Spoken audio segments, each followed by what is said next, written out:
What up, everybody? It's your boy, StrawHatBrody here, back at it again with another World of Warcraft video. Today, we're going over Liadrin's animated short, All That Is Sacred, okay? So if you haven't seen this already, I'd advise you go and watch the video. It came out while I was already out of the house, so this isn't going to be my raw reaction. It's going to be more of a breakdown or more of a discussion. I'm going to just give my feedback on it and some important points and basically themes or narrative stances Blizzard took with this that I like, right? So that being said, don't forget to like, comment, subscribe, and share the video. Definitely helps with the growth, and I appreciate you guys for your support and being along for the journey. So without further ado, let's get it started.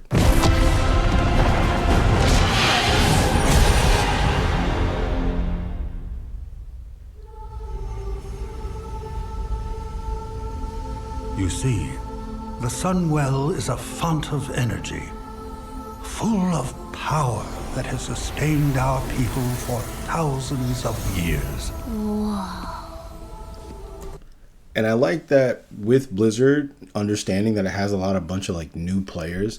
Not everybody knows what the Sunwell is. Even playing the game right now, like some people might have completed the War Within and have no idea what the Sunwell is, where it came from, or its backstory. So I like that Blizzard is taking that stance. Just, you know, I got my wife playing the game and we just went and did the Blood Elf Heritage Armor quest line to try and give her more background on Quel'Thalas and the Blood Elves and, you know, the Sunwell itself. So I think that's pretty cool that they went, like, they're using this kind of standpoint in explaining it.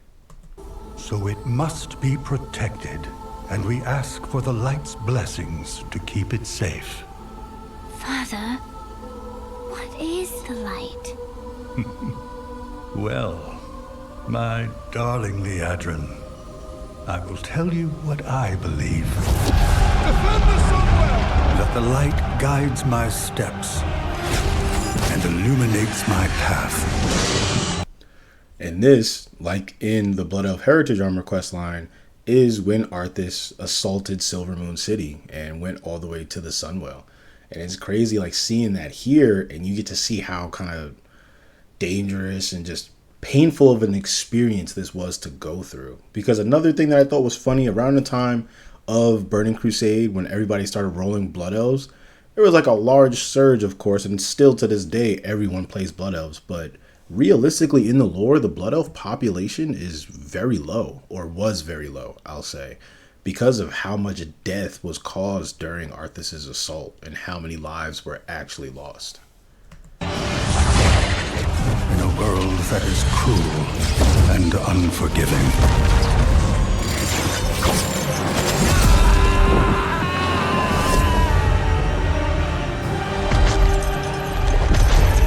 and when the light flows through me, when I am one with all that is sacred. And just the way they chose to portray this scene and with the emotion, and you see him reaching out, trying to use the light, and it's not coming. And it's like you see the undead charging up behind her. It was a really bad experience for them. I know that darkness can never prevail.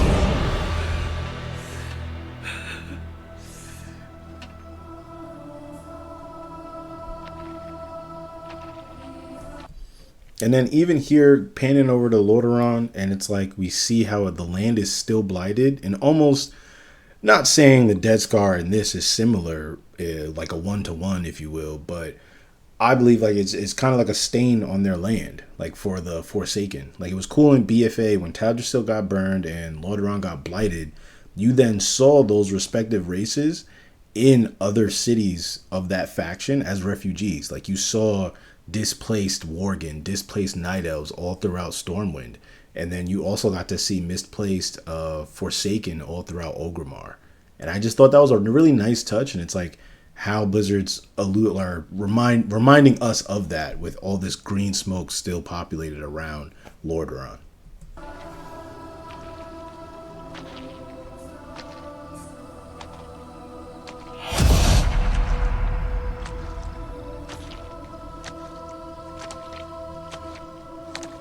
Lady Liadrin, Alonsis. walk with me. I've been told we have much to discuss. And just this angle right here to show that microaggression and just how locked in she was in that memory. Like, she's literally tensed up. She's holding her sword. Meanwhile, she came here to meet this man. Like, that was her whole purpose of coming, yet she's holding her sword at the ready just in case whatever happens, I guess.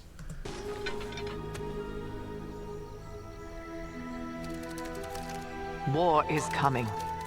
The armies of the Void will strike soon, and we have reason to believe that it will be at Silvermoon.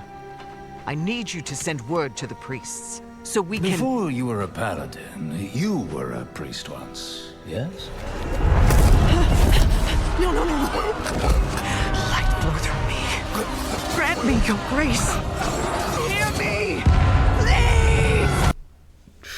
And you can just see her pleading for the light, man. Like, the voice actor for Liadrid here, that was brilliant. Because you just feel that, though. And then you can kind of really see the staunch difference in her personalities after going through this experience. Like how stern she was with Alonsis just now. Why would you ask that? Many of the paladins I anointed in life started as priests, trying to find meaning after the war they had just lost. And that war mainly being against Arthas and the undead that swept over the eastern kingdoms a little bit. Basically all of Lordaeron, because that's where the Silver Hand was and that's why they were founded. So that's kind of what he's talking about, where they lost that war, and many of them kind of just turned to being paladins because they wanted to build up their martial strength. As you could see, even with Liadrin, that was kind of lacking as a priest. Some sought retribution for all the suffering they had endured. Others tried to bury their pain beneath armor.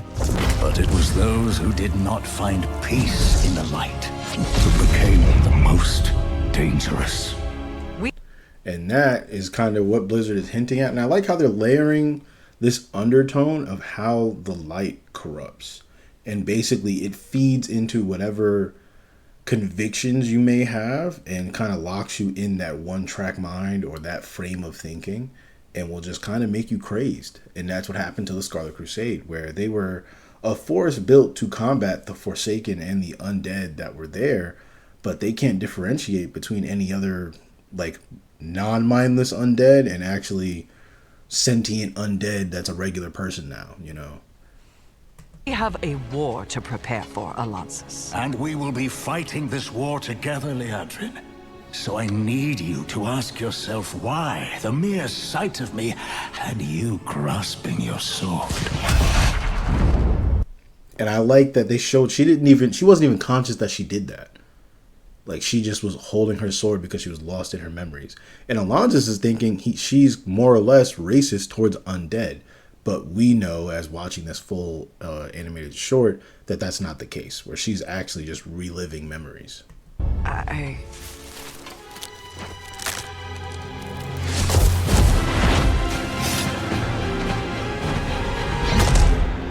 We're just here for him, elf. Is that subtle nod like, all right, you my duo, let's clutch up? Like, what? And they get to work. They get to work. I love seeing the spells being drawn like this. Like, that was obviously Judgment throwing the hammer. It's just so amazing. And now one thing I'm working on finishing this video too, because I'm going to go through all of, I don't know if you guys seen it, please go watch it. It was actually pretty cool. And there was a lot of nice comments there. I'm thankful for that, where Blizzard went ahead and put out this survey for possible specs to adding into classes. And one of them was the DPS Holy Priest. And I think you can see here, because no one was carrying a torch, but Alonsis called down beams of light, and that's what scorched his enemies and the land. That's why everything's on fire now. Or, better yet, everything has the holy flame.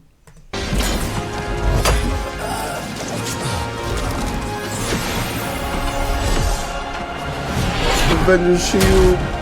Mink.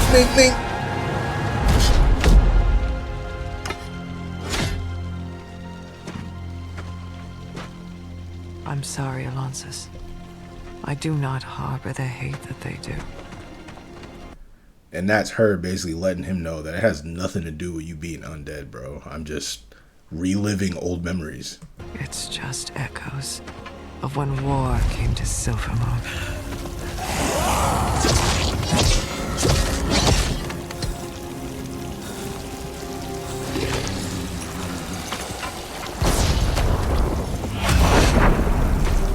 And it's like anytime undead stuff is involved, you always got to ask yourself, what would you do if one of your loved ones became undead? Would you be able to take them out, or would you let them bite you?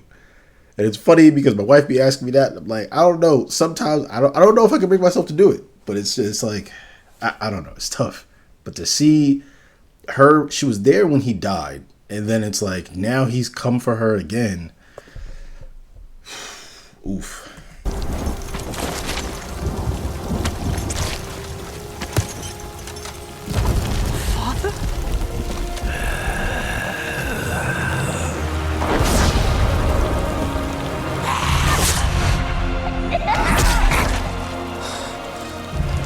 And just the flashes, like the art right here is beautiful, but the way they're flashing in these memories of how she remembers him in life versus what she has to do now, because elves live a long, long time.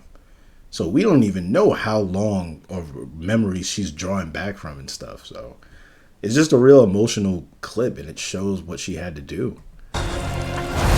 Also, last thing too, I know I keep pausing it, we're almost at the end, but pay attention to her eyes. Her eyes are actually very important. Darkness can never prevail.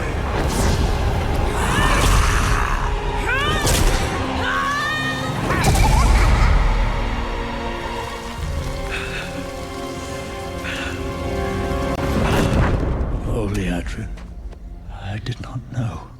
He's like, oh wow, I didn't know you actually had trauma besides me thinking you were a racist. And yet you were right. I became a paladin for every reason you said. Loss, despair, retribution. But when the Sunwell, despite having endured terrible loss and destruction, was reborn in the glory of the light, so too was my faith and my hope.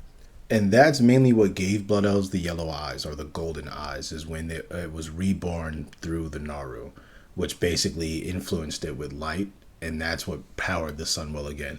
Like before, that's why the Sunwell, they didn't have yellow eyes before, they still had their blue eyes, but it wasn't empowered by light energy, it was just one of the vials from the Well of Eternity. But now, since it got infused with that, that's what then blessed them, and basically it changed them on a more physical level, where that's what, if you make a blood elf, you can choose that to have yellow or golden eyes now. So I will face the echoes that haunt me and fight for the sacred heart of Silvermoon, knowing that together, with the light by our side, darkness will never prevail. So definitely in the comments, let me know what you guys thought of it. I want the Netflix series or an Amazon series, something, Blizz. Stop holding out on us. Until next time, see ya.